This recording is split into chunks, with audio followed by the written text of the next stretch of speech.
Hello, in this video I'll be playing through episode 1 of Interrogation You Will Be Deceived, illustrating how you can get a confession and win the episode, hopefully without having to resort to any sort of enhanced interrogation. This is intended to help you if you're stuck, and I strongly suggest you stop the video once you feel you have what you need to finish the conversational puzzle on your own so that you don't ruin your experience of the game. There are many ways to finish an episode and I will be showing you only one of them, so try and discover your own. Let's start with the case before us. We are handling the murder of Heather Peterson, which was murdered in her living room in front of her husband, Daryl Peterson. This was allegedly done by Jerry Cox, a burglar that tried to enter that room, that apartment, right? So our suspects are, firstly, Jerry Cox, a burglar with a long track record that includes car theft, pickpocketing, burglary, credit fraud, quite a career he has over there. Keep in mind, the first thing that pops up here is that there are no violent crimes on his track record, so that's something to keep in mind. Our second suspect is Daryl Peterson himself, the husband of the victim, and we have him marked as a suspect mostly because when the police officers first arrived at the scene, they reported that Peterson was displaying unusual calm and composure, which is very strange for someone in his situation that has just witnessed what he witnessed, okay? So let's bring them in. We have to think as a detective. And when we're talking about a murder, you have to think in terms of motive, means, and opportunity. Motive, we need a reason for any of these people to kill. Means, we need a method, right? In this case, we need a gun. And we need opportunity. We need an occasion for them to do this. Both of them could have had the opportunity, so we need to focus on the motive and the means. When it comes to Jerry Cox, his motive could have been that he perhaps panicked when he tried to rob the house. So let's talk about the burglary with him and ask him if he was aware that there were people inside. And he tells us that no, he didn't know if there were people there. Did he see them? And he says he bolted back down the ladder before he could see anyone. Well, we know that's a lie, because we know he stole something from that house. So we can confront him with that, and he admits that, yeah, he actually saw the bedroom was empty, and he jumped in. But when did he notice them? He noticed them after he jumped in, because he heard their voices inside the apartment somewhere, and it sounded like they were fighting. Okay. Did he hear what they were fighting about? He says that not really, and he's not with the CIA. Okay, so our motive is iffy at this point because he claims he never even saw them. Okay, let's try to work on the means, right? Let's see if he has if he had a gun, right? And he says that someone must have dropped it or something. He doesn't know anything about the murder. Okay. But when we ask him how can we know that the gun is not his, he is avoiding the conversation. Okay, has he ever owned a gun? And he says he never touches guns. Okay, let's try to level with him. Let's tell him that it's not illegal to own a weapon, he's not in any sort of trouble, we just need to get the bottom of this. And he keeps to his story, and he says that he just doesn't do guns because they're trouble. Okay? So at this point, with Jerry Cox, we don't have a clear motive because he claims he just saw an empty house, jumped in, heard some voices, then ran away. And in terms of means, we can't pin it on Jerry Cox because he claims he never owned a gun. So let's switch over to Daryl Peterson. And what we want to do with Daryl Peterson is try to establish a connection with him. Have him trust us. So we'll be trying to agree with him, slowly raising his trust with us, showing that we can understand his point of view. Okay, so that even if he's a troubled husband that has just been dragged into interrogation, we are here to help him. So let's talk about himself. And sure thing, let's see how is he handling the loss. And he says calmly that we all have to move on. So that unusual composure, we see it now at play. People don't usually move on that fast, okay? So let's try to raise our empathy stat over here with him saying that we're doing the best we can to get the culprit behind bars, but that we need his help. And calm as ever, Peterson tells us that he's here to help. Okay. But still, what he went through must have been traumatic. So let's try to check that. Does he have any family or friends? And he says not really. He's kind of a loner. His folks died a long time ago. He's not really close to any of his relatives. So at this point, we have a choice here. We can either, through our analysis of this person, look if he's more rather like a tough guy, or if we should be a bit more sympathetic towards him, give him a shoulder to cry on, so to speak. Up to this point, he's been very calm, so we'll go for the first option. He seems like a tough guy, and indeed, our empathy with him raises, because it seems to him that, yeah, we're showing the kind of support he empathizes with. Okay. Last thing we want to do here is ask him if he wants to join a support group, and he tells us quite plainly, mostly because we have a high empathy with him at this point, is that the only group he's willing to join is the Neighborhood Watch. He's already part of that, and he hopes he can put that gun of his to some good use. So he slips out the fact that he's a gun owner, which is a very important aspect for our case.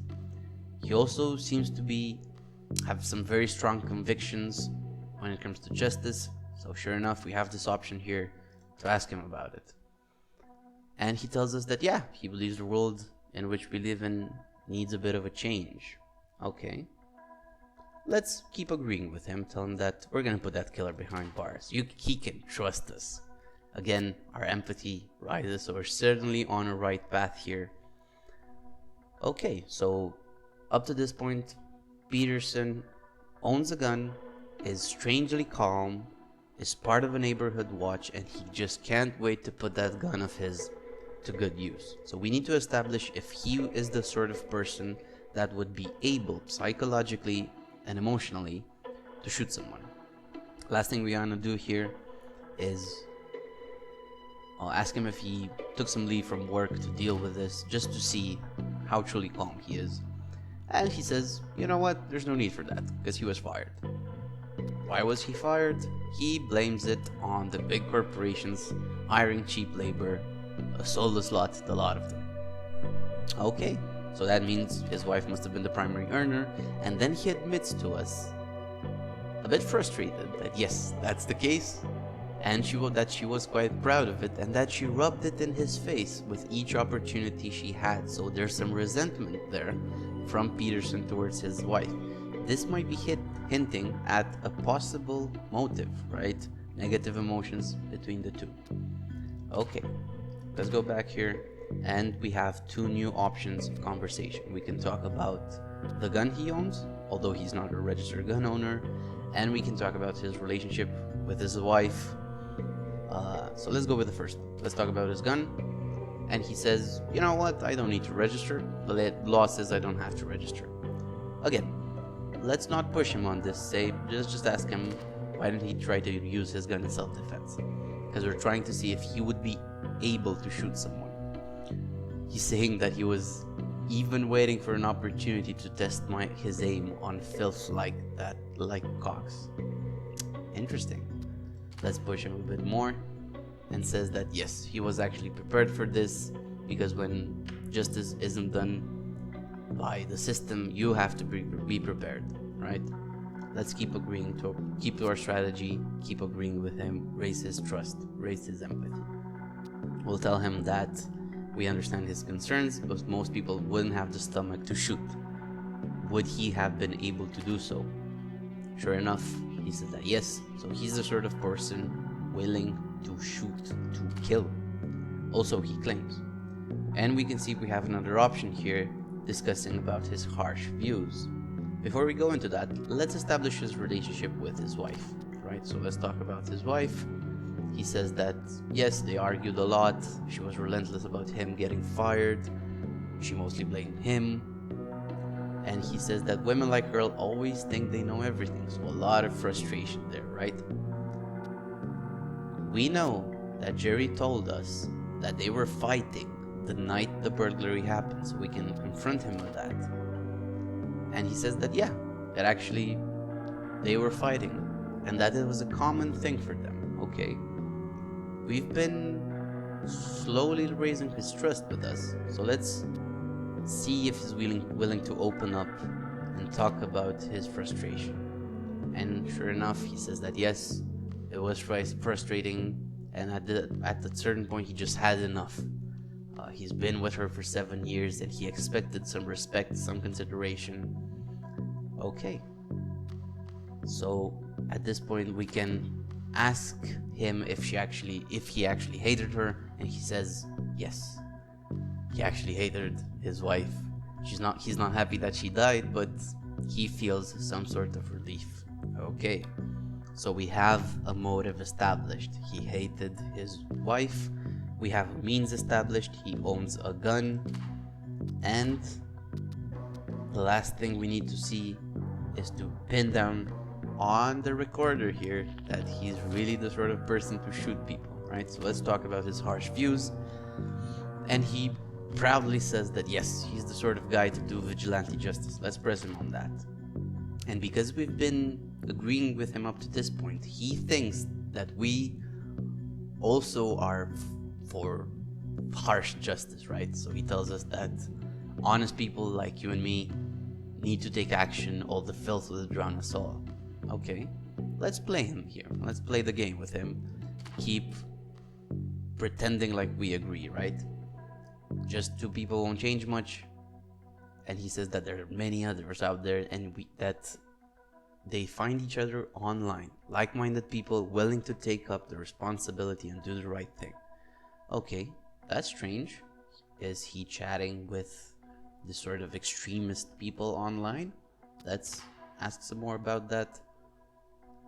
And he explains to us what these people online do, what they talk about, the fact that they have a plan to change things, okay?